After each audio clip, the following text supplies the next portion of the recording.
CMR shopping mall ఆడి శ్రావణం అతిపెద్ద KG sale up to 61% offer 1+1 combo offer. So ఇప్పుడే shopping చేయండి.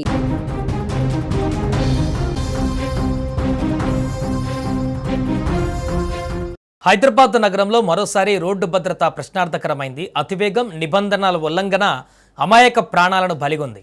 తాజాగా కుకట్పల్లిలో జరిగిన ఘోర రోడ్డు ప్రమాదము ఇరు కుటుంబాలలో తీవ్ర విషాదాన్ని నింపింది. క్రికెట్ ఆడడానికి వెళుతున్న ఇద్దరు మైనర్ యువకులు టిప్పర్ లారీ రూపంలో మృత్యువు కబలించడంతో అక్కడికక్కడే దుర్మరణం చెందారు. ఇక ఆదివారము తెల్లవారుజాము సమయం అందరూ ప్రశాంతంగా నిద్రపోతున్న వేళ కుకట్పల్లి పోలీస్ స్టేషన్ పరిధిలో ఈ విషాద ఘటన చోటు చేసుకుంది. వివరాల్లోకి వెళితే 17 ఏళ్ల వయసున్నటువంటి మహేష్, లక్ష్మీ తేజ మరో స్నేహితుడితో కలిసి సరదాగా క్రికెట్ ఆడేందుకు ఒక స్కూటీ పైన బయలుదేరారు. అయితే విధి మరోలా తలిచింది.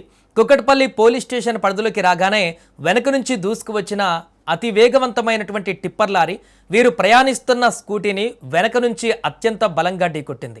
ఈ భీకర ప్రమాదంలో మహేష్, లక్ష్మీ తేజలకు తీవ్ర గాయాలయ్యాయి.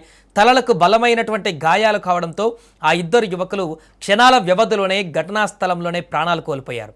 ఈ ప్రమాదంలో మరో యువకుడికి కూడా తీవ్ర గాయాలయ్యాయి. ప్రమాద తీవ్రతకు స్థానికులు ఒక్కసారిగా దిగ్భ్రాంతికి గురయ్యారు. సమాచారం అందుకున్నటువంటి వెంటనే కుకట్పల్లి పోలీసులు క్షణాల వ్యవధిలో ఘటనా స్థలానికి చేరుకున్నారు. తీవ్రంగా గాయపడిన మరో యువకుడిని హుటాహుటిన చికిత్స నిమిత్తం సమీపంలోని ఆసుపత్రికి తరలించారు. ప్రస్తుతం ఆ యువకుడికి వైద్యులు అత్యవసరమైనటువంటి చికిత్స అందిస్తున్నారు. ఇక మృతి చెందినటువంటి మహేష్, లక్ష్మీ తేజల మృతదేహాలను పోస్టుమార్టం నిమిత్తము సికింద్రాబాద్లోని గాంధీ ఆసుపత్రికి తరలించారు. వీరి మరణంతో మృతుల కుటుంబ సభ్యులు, బంధువుల గుండెలు పగిలేలా ఏడుస్తున్నారు. ఇక ఈ ఘటనపైన కేసు నమోదు చేసుకున్న కుకట్పల్లి పోలీసులు దర్యాప్తును వేగవంతం చేశారు. ప్రమాదానికి ప్రధాన కారణమైనటువంటి టిప్పర్ లారీ డ్రైవర్ను పోలీసులు వెంటనే అదుపులోకి తీసుకొని విచారిస్తున్నారు.